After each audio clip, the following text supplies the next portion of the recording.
너희는 나를 누구라 하느냐 하는 예수님의 질문에 베드로는 성령의 감동을 받아서 주는 그리스도시요 살아계신 하나님의 아들이십니다. 이렇게 고백했습니다. 예수님은 베드로의 신앙 고백을 들으시고 세 가지 반응을 보이셨습니다. 첫 번째 반응은 바요나 시몬아 내가 복이 있도다. 이를 내게 알게 하는 혈육이 아니요 하늘에 계신 내 아버지시니라. 이 말씀에 대해서 우리는 지난 주일에 같이 묵상했습니다. 오늘 두 번째 반응은 오늘 본문 18절에서 또 내가 내게 이르노니 너는 베드로라. 내가 이 반석 위에 내 교회를 세우리니 음부의 권세가 이기지 못하리라. 여기에서 예수님의 두 번째 반응을 볼 수 있습니다. 세 번째 반응은 내가 천국 열쇠를 내게 주리니 내가 땅에서 무엇이든지 매면 하늘에서도 매일 것이요 내가 땅에서 무엇이든지 풀면 하늘에서도 풀리리라. 이것이 바로 세 번째 반응이십니다. 오늘은 예수님의 두 번째 반응을 살펴보도록 하겠습니다. 첫 번째 반응에서 예수님은 참된 신앙 고백에서 참된 축복이 나온다라는 것을 우리가 알 수 있습니다. 그리고 참된 신앙 고백은 인간의 지식이나 경험 또는 사상에서 나오는 것이 아니라 성령의 감동을 통해서 하나님으로부터 오는 것임을 우리는 같이 나누었습니다.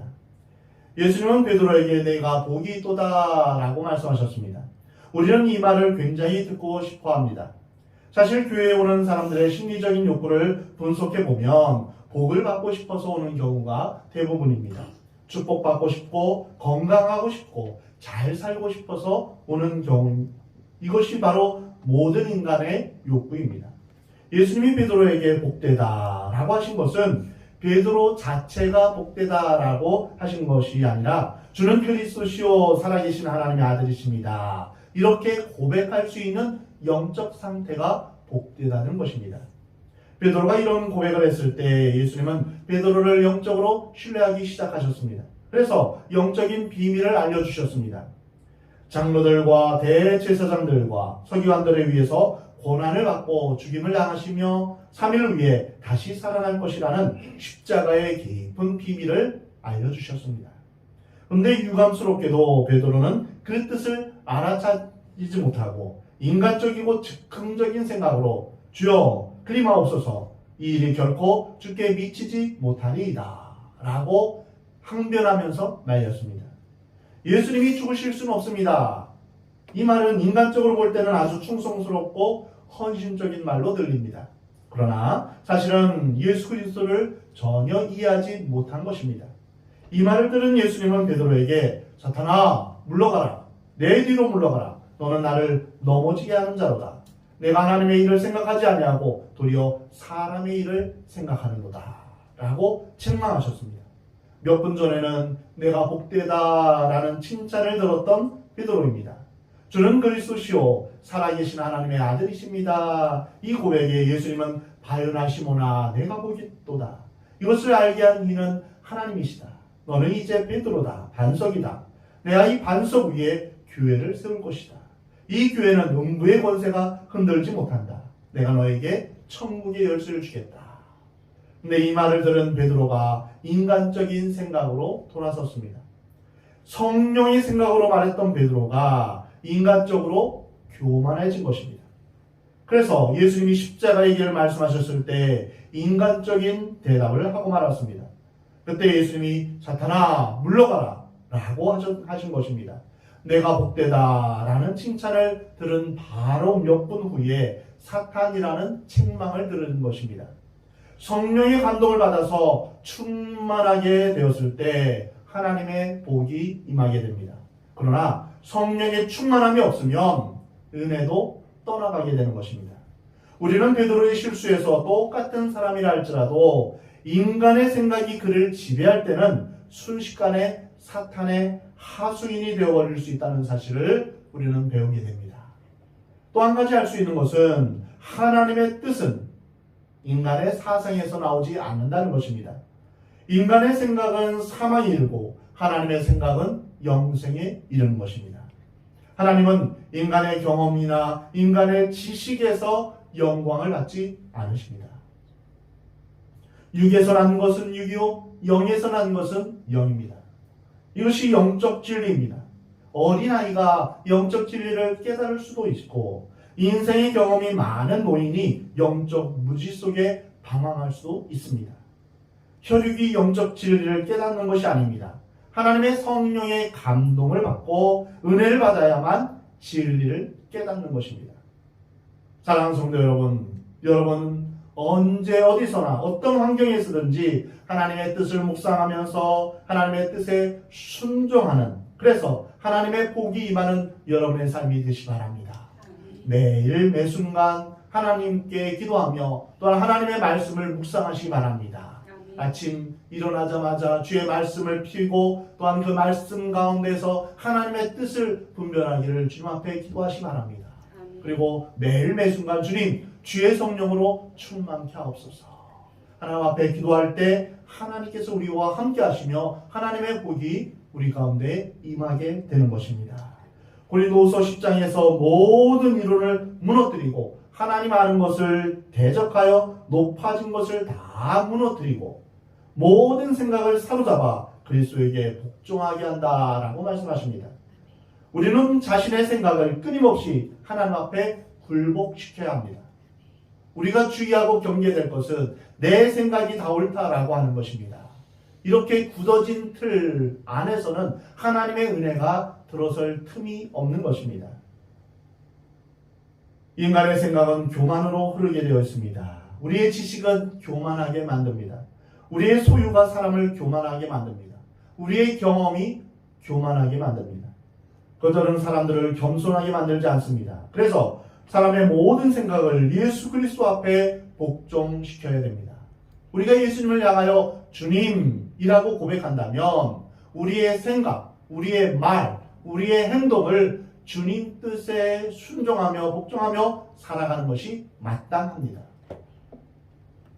그러므로 우리의 모든 생각을 주님 앞에 복종시키며 하나님을 아는 지식보다 높아진 것, 하나님을 대항하는 인간의 모든 생각을 다 파해야 합니다.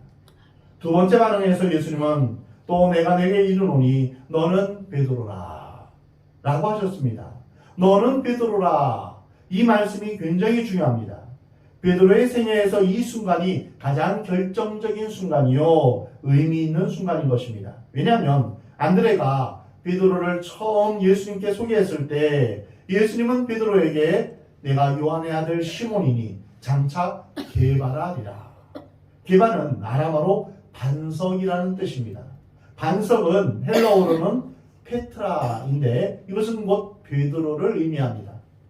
이 말씀은 베드로를 향한 예수님의 예언이, 베드로를 향한 하나님의 계획이 신앙 고백을 하는 순간에 이루어진 것을 의미합니다. 그 예언이 이루어진 것입니다. 예수님을 처음 만났을 때 예수님께서 너는 이제 게바다, 반석이다, 장차 반석이 될 것이다 이렇게 말씀하셨는데 신앙 고백을 하는 순간 이제 그 이름이 확정된 것입니다. 모든 사람은 다 세상에 태어납니다. 그러나 인생의 진정한 의미와 목적을 알고 있는 사람은 흔치 않습니다. 그냥 살아온 것입니다. 결혼을 하고 자식을 낳고 직장을 다니면서 열심히 세상을 살아왔는데 세상 만사가 자기 뜻대로 되지 않습니다. 여러 가지 복잡한 인간관계가 걸립니다. 그래서 죽을 때가 되면 인생이 허무해집니다. 그 이유는 인생의 의미를 아직 발견하지 못했기 때문입니다. 여러분은 왜 세상에 태어났다고 생각하십니까? 우연히 태어났다고 생각하십니까? 아니면 어떤 목적과 계획이 있어서 이 세상에 태어났다고 생각하십니까? 예전에 목적이 이끄는 삶이라는 책이 발간된 적이 있는데요. 나를 향한 하나님의 계획과 목적이 무엇인가 라는 것을 알고 싶으신 분은 그 책을 한번 읽어보시기 바랍니다. 왜 한국에 살고 있습니까? 왜 남자로 태어났고 왜 여자로 태어났다고 생각합니까? 그 의미를 알고 있습니까? 대부분의 사람들은 삶의 의미를 모른 채 살아가고 있습니다. 우리는 태어날 때 이름을 받습니다. 모든 사람이 다 좋은 이름을 갖고 태어납니다. 예수님은 베드로에게 내 이름은 베드로라. 내 이름대로 될지어다 라고 그 이름에 인치신 것입니다. 확인 도장을 찍으신 것입니다. 이것이 바로 베드로의 생애의 전환점이었습니다. 오늘 우리에게 삶의 의미와 목적을 발견하게 되는 계기와 순간이 필요합니다. 그리고 우리의 이름대로 살아가게 되는 축복과 계기가 필요합니다. 우리에게는 예수님을 믿은 이후에 성도라는 아름다운 이름이 주어졌습니다. 하나님의 거룩한 사람, 하나님의 자녀가 된 것입니다. 내 이름은 베드로라. 이 뜻은 지금에서야 삶의 의미, 삶의 뜻을, 이름의 의미를 찾았다는 뜻입니다. 사실 죽기 전에 이것을 찾는 사람은 복된 사람입니다. 인생을 다 살고 나서 하나님이 왜 세상에 나를 보내주셨는지 그 의미와 목적을 알았다고 고백할 수 있는 사람은 참으로 복된 사람입니다. 우리가 예수님을 만나면 인생의 참된 의미와 목적을 발견하게 됨을 여러분 믿으시 바랍니다. 예수님은 내 이름은 베드로라, 반석이라 말씀하시는 이후에 내가 이 반석 위에 내 교회를 세우리라 라고 말씀하셨습니다. 사복음서를 통틀어서 교회라는 말이 3번 나오는데 오늘 본문이 처음 나오는 그런 장면입니다. 여기서부터 교회의 탄생이 시작된 것입니다. 교회의 본질과 교회의 참된 모습이 규정되는 것입니다. 그리고 이 교회는 오순절 날 실제로 가동되기 시작합니다. 교회란 무엇입니까? 교회의 본질과 사명은 무엇입니까? 오늘 우리는 예수님의 말씀 속에서 5가지를 생각해 볼 수 있습니다. 첫 번째로 주님의 교회는 반석 위에 세워집니다. 베드로는 반석이라는 뜻입니다. 여기서 우리가 오해할 수 있는데 이 말씀은 베드로라는 사람 위에 교회를 세우신다는 것이 아닙니다. 로마 카톨릭에서는 베드로가 초대 교황이다 이렇게 주장하면서 이제 베드로가 교회의 기초가 된다 이렇게 말하고 있습니다. 그것은 사실이 아닙니다. 주는 그리스도시요 살아계신 하나님의 아들이십니다 라고 한 이 고백 위에 주님의 교회가 세워진다는 것입니다. 진정한 교회는 주는 그리스도시요 살아계신 하나님의 아들이십니다 이렇게 고백하는 교회입니다. 교회가 사회 참여를 하고 구제 사업을 합니다. 위로 사업을 하고 선교 사업을 합니다. 그래도 교회가 아닐 수 있습니다. 아무리 교회가 큰 사업을 한다 할지라도 주는 그리스도시요 살아계신 하나님의 아들이십니다. 이 고백이 없으면 진정한 교회가 될 수 없습니다. 두 번째로 예수님이 세우신 교회만이 진정한 교회입니다. 사람이 세운 교회는 가짜입니다. 그것은 교인들에 의해서 무슨 말이 나오는지 보면 알 수 있습니다. 모든 성도들이 우리 교회는 주님이 세우신 교회다 라고 말할 때 그 교회는 예수님이 세우신 교회입니다. 아멘. 교회는 사람이 세울 수 없습니다. 교회는 인간적인 조직이 아닙니다. 교회의 세상적인 방법이 들어오면 교회는 위기를 맞이하는 것입니다. 교회가 세상처럼 돈을 좋아하고 권력을 좋아하면 타락하기 시작하는 것입니다. 직분이 주어지는 것을 무슨 벼슬로 생각하면 타락하기 시작하는 것입니다. 직분은 섬기기 위한 것이며 하나님 나라를 위한 것입니다. 아멘. 교회는 예수님이 세우시는 것입니다. 이런 고백을 모든 성도들이 동일하게 고백하는 교회가 진정한 교회입니다. 주님이 교회를 세우셨다는 것은 세상의 그 어떤 세력도 교회를 허물 수 없다는 것을 의미합니다. 정부나 그 어떤 정치 집단이 교회를 막을 수 없습니다. 공산주의가 교회를 막을 수 없습니다. 성도들을 감옥에 집어넣고 교회 문에 못을 박아도 교회는 사라지지 않습니다.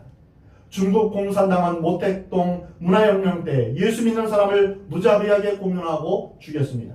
그래서 겉으로는 교회 건물이 없어졌습니다. 그러나 지하교회가 수천 수만 개로 존재하게 됩니다. 제가 중국 선교사로 중국에 있을 때 중국의 성도들이 1억 명이 넘는다는 이야기를 들었습니다. 지금은 시진핑 체제에서 문화혁명 때처럼 중국 교회를 향한 매우 심한 핍박이 진행되고 있습니다. 선교사들이 모두 추방당했습니다. 하지만 중국의 성도들이 신앙을 굳건히 지키고 있다는 소식을 듣고 있습니다. 주님이 세우신 교회는 절대로 무너지지 않습니다. 아멘. 교회는 주님이 세우신 것입니다. 아멘. 세 번째로 교회의 주인은 사람이 아닙니다. 예수님은 내가 반석 위에 내 교회를 세울 것이다 말씀하셨습니다. 예수님께서 내 교회라고 말씀하셨습니다. 오늘날 이것을 잊어버리는 교회가 너무나 많이 있습니다. 교회 주인은 예수 그리스도 한 분뿐이십니다. 아멘. 교회는 예수님의 소유입니다. 아멘. 날마다 이것을 생각해야 합니다. 교회 주인은 예수 그리스도이시기 때문에 우리는 모두 예수 그리스도의 부름을 받은 자들입니다. 그리고 예수님이 원하시는 교회를 위해서 모두 다 예수님 앞에 순종하고 헌신하는 것입니다. 아멘. 결코 사람이 교회의 주인이 될 수 없습니다. 아멘. 교회에 일찍 등록했거나 늦게 등록했거나 주님의 교회에서는 모두 하나일 뿐입니다. 아멘. 일찍 왔다고 해서 텃세를 부리면 안 됩니다. 어느 누구도 교회에 대해서 주장할 수 없는 것입니다. 아멘. 교회에서 다툼이 있고 분열이 있는 것은 자기 뜻대로 안 되니까 화를 내며 싸우기 때문입니다. 오직 예수 그리스도 한 분만이 주장하십니다. 이것이 진정한 교회입니다. 네 번째로 교회는 음부의 권세가 이길 수 없습니다. 이 말씀의 뜻은 세상의 권세와 사탄의 권세, 죽음의 권세가 하나님의 교회를 둘러싸고 있을지라도 하나님의 교회는 음부의 권세를 깨트릴 능력이 있다는 것입니다. 아멘. 음부의 권세는 죽음의 세력을 잡은 자, 곧 마귀를 말합니다. 마귀의 권세, 죽음의 권세가 교회를 무너뜨릴 수 없습니다. 아멘. 죄와 죽음과 저주의 문을 깨뜨리고 탈출하여 생명과 영생의 세계로 가는 것이 바로 교회입니다. 이런 의미에서 교회는 전투적입니다. 산에 들어가서 명상하고 세상을 등지는 것이 교회가 아닙니다. 죄악의 세상 가운데서 영적 싸움을 싸우는 것이 교회입니다. 사람과 싸우는 것이 아닙니다. 영적 싸움입니다. 아멘. 그러므로 교회 안에서나 세상에서 영적 싸움을 싸우지 않는 사람들은 진정한 성도라고 말할 수 없습니다. 죄와 싸우고 세상과 싸우고 사탄과 싸우고 자기 자신과 싸우면서 피투성이가 됩니다. 영적 전쟁에서 지치고 고단할 때 주일에 예배드리면서 또는 기도에 참여하면서 재충전하게 되는 것입니다. 아멘. 그리고 주님이 오시는 마지막 날 그리스도와 함께 승리의 면류관을 쟁취하는 것이 바로 교회입니다. 아멘. 고린도전서 15장에 사망아 너의 승리가 어디 있느냐, 사망아 내가 쏘는 것이 어디 있느냐, 사망이 쏘는 것은 죄요 죄의 권능은 율법이라. 우리 주 예수 그리스도로 말미암아 우리에게 승리를 주시는 하나님께 감사한다라고 사도 바울은 고백하고 있습니다. 이러한 선포를 당당하게 하는 것이 교회입니다. 아멘. 예수님이 세우신 교회는 이런 권능과 생명이 있습니다. 아멘. 그러나 유감스럽게도 지상의 많은 교회는 세상에서 조롱받고 사탄에게 고통받으면서 서로 분파 싸움을 하면서 이렇게 어지럽게 있습니다. 교회 안에서 싸운다면 세상이나 전혀 다를 바가 없습니다. 교회가 덩치만 크고 능력이 없으면 세상의 교회 하나 이길 수 없습니다. 그 이유는 사람의 교회이기 때문입니다. 목사가 주인 노릇하고 장로들이 주인 노릇하고 헌금 많이 낸 사람들이 주인 노릇하기 때문입니다. 인간의 생각이 교회를 지배하면 교회는 아무리 커도 능력이 없는 것입니다. 음부의 권세를 이길 힘이 없는 것입니다. 그러나 아무리 부족하다 할지라도 기도하며 성령 안에서 순종하며 성령 충만한 교회는 적은 인원이 모일지라도 세상을 이길 힘이 있는 것입니다. 아멘. 크다고 많이 모인다고 능력이 있는 것이 아닙니다. 아멘. 거룩함이 순결함이 능력입니다. 아멘. 교회는 음부의 권세를 이길 능력이 있는 것입니다. 왜 거룩함이 능력입니까? 하나님은 거룩하신데 하나님의 임재를 경험하고 하나님과 동행하는 그것이 우리에게 능력이 되는 것입니다. 아멘. 내 힘과 내 지식과 내 경험을 의지하는 것이 아니라 우리 주님께서 나와 함께 하시며 우리와 함께 하실 때 거기에서 능력이 임하는 것입니다. 아멘. 그러기 위해서는 우리가 주님 앞에서 거룩해져야 합니다. 아멘. 다섯 번째로 예수님께서 반석 위에 교회를 세우시겠다라고 하셨습니다. 반석 위에 회당을 세우리라, 성전을 세우리라 이렇게 말씀하지 않으셨습니다. 교회를 세우시겠다. 이 교회는 헬라어로 에클레시아입니다. 에크는 무엇으로부터입니다. 세상으로부터 우리는 하나님으로부터 하나님께서 우리를 세상으로부터 부름받은 사람들이라는 것입니다. 우리는 교회를 예배당으로 생각하기 쉽습니다. 교회를 건물로 생각합니다. 예배당과 교회는 다릅니다. 건물은 교회가 아닙니다. 교파나 제도가 교회가 아닙니다. 고린도전서 3장 16절에 너희는 너희 몸이 하나님의 성전인 줄을 알지 못하느냐라고 말씀하십니다. 예수님을 주로 그리스도로 고백하는 사람들 가운데 성령께서 임하셔서 우리 몸을 성전 삼으신 것입니다. 우리 몸은 하나님의 성전이며 하나님의 성령이 우리 안에 거하시는 것입니다. 거룩하신 하나님께서 우리의 몸 가운데 임재하시는 것입니다. 사랑하는 성도 여러분, 주는 그리스도시요 살아계신 하나님의 아들이십니다. 고백하는 여러분 한 사람 한 사람이 교회입니다. 진정한 교회의 본질은 바로 그리스도의 몸입니다. 여러분은 예수 그리스도의 몸입니다. 몸의 지체는 아픔을 같이 합니다. 새끼손가락 하나 아파도 온몸이 그것을 같이 아파하며 힘들어합니다. 이와 같이 우리가 서로가 서로를 향하여서 돌봐주고 또한 서로를 책임지는 모습을 보이는 것입니다. 서로 질투하거나 상대방을 업신여기지 않습니다. 눈이 손더러 너는 필요 없다 이렇게 말하지 않습니다. 귀가 발더러 너는 더럽다 넌 필요 없다 이렇게 말하지도 않습니다. 여러분 혹시 왼손과 오른손이 싸웁니까? 싸우면 어떻게 될까요? 아주 큰일이 나죠. 무기를 들고 서로 싸우면 서로 자기 몸만 상하는 것입니다. 왼발과 오른발이 서로 치고받고 싸우는 것 상상해 보셨습니까? 상상할 수 없지요. 우리 교회 안에서 그리스도의 몸으로서 서로가 서로를 업신여기거나 싸우는 것은 절대로 있어서는 안 됩니다. 또한 우리 몸의 서로 지체는 서로 도와줍니다. 그리고 몸의 지체는 머리의 명령에 순종합니다. 머리가 명령하는 대로 손과 발은 행동하는 것입니다. 손과 발이 머리의 명령 외에 자기가 하고 싶은 대로 따로 행동한다면 어떻게 되겠습니까? 그러므로 우리는 그리스도의 몸이며 예수 그리스도는 우리 교회의 머리가 되심을 여러분 기억하시기 바랍니다. 또한 교회는 그리스도의 신부입니다. 그리스도의 신부로서 하나님께서 교회에게 요구하시는 것은 순결입니다. 거룩입니다.